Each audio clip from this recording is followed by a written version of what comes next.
मत्ती बाब 19। जब यीशु ये बातें खत्म कर चुका तो ऐसा हुआ कि गलील से रवाना होकर यरदन के पार यहूदिया की सरहदों में आया और एक बड़ी भीड़ उसके पीछे हो ली और उसने उन्हें वहां अच्छा किया। और फरीसी उसे आजमाने को उसके पास आए और कहने लगे, क्या हर एक सबब से अपनी बीवी को छोड़ देना रवा है? उसने जवाब में कहा, क्या तुमने नहीं पढ़ा कि जिसने उन्हें बनाया उसने इब्तदा ही से उन्हें मर्द और औरत बनाकर कहा कि इस सबब से मर्द बाप से और माँ से जुदा होकर अपनी बीवी के साथ रहेगा और वो दोनों एक जिस्म होंगे। बस वो दो नहीं बल्कि एक जिस्म है। इसलिए जिसे खुदा ने जोड़ा है उसे आदमी जुदा ना करे। उन्होंने उससे कहा, फिर मूसा ने क्यों हुक्म दिया है कि तलाक नामा देकर छोड़ दी जाए? उसने उनसे कहा कि मूसा ने तुम्हारी सख्त दिली के सबब से तुमको अपनी बीवियों को छोड़ देने की इजाजत दी, मगर इब्तदा से ऐसा ना था। और मैं तुमसे कहता हूं कि जो कोई अपनी बीवी को हरामकारी के सिवा किसी और सबब से छोड़ दे और दूसरी से ब्याह करे, वो जिना करता है। और जो कोई छोड़ी हुई से ब्याह कर ले, वो भी जिना करता है। शागिर्दों ने उससे कहा कि अगर मर्द का बीवी के साथ ऐसा ही हाल है तो ब्याह करना ही अच्छा नहीं।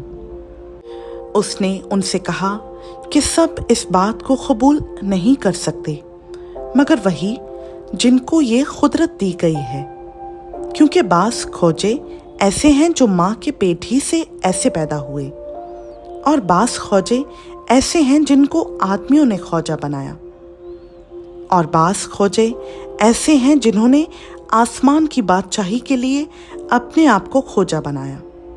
जो कबूल कर सकता है वो कबूल करे।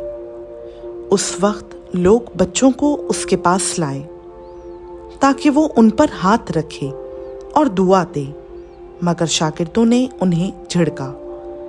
लेकिन यीशु ने कहा, बच्चों को मेरे पास आने दो और उन्हें मना ना करो, क्योंकि आसमान की बादशाही ऐसों ही की है। और वो उन पर हाथ रख कर वहां से चला गया। और देखो, एक शख्स ने पास आकर उससे कहा, ऐ उस्ताद, मैं कौन सी नेकी करूं ताकि हमेशा की जिंदगी पाऊं? उसने उससे कहा कि तू मुझसे नेकी की बाबत क्यों पूछता है? नेक तो एक ही है, लेकिन अगर तू जिंदगी में दाखिल होना चाहता है तो हुक्मों पर अमल कर। उसने उससे कहा, कौन से हुक्मों पर?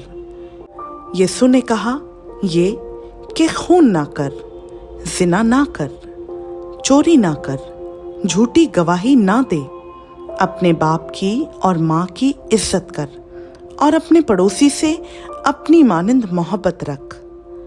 उस जवान ने उससे कहा कि मैंने इन सब पर अमल किया है, अब मुझ में किस बात की कमी है?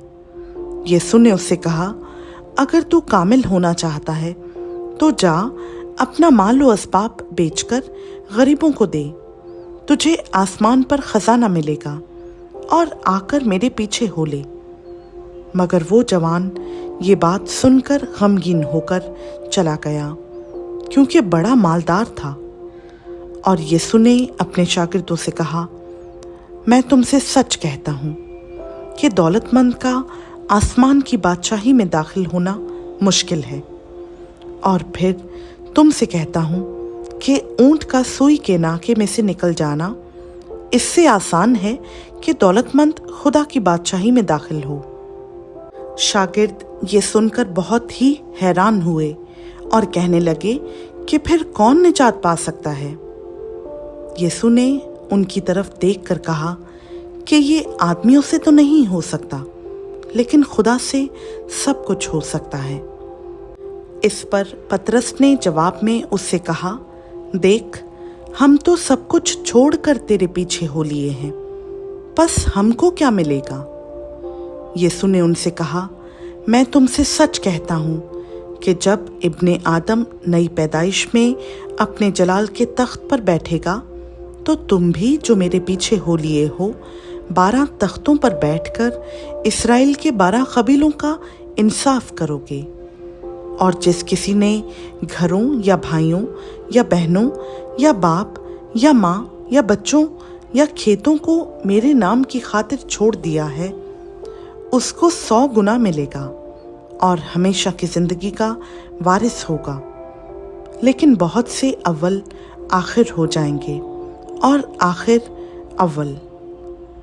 खुदावंद का पाक कलाम का पढ़ा, सुना, समझा और कबूल किया जाना हम सबों के लिए बाइस बरकत हो। आमीन।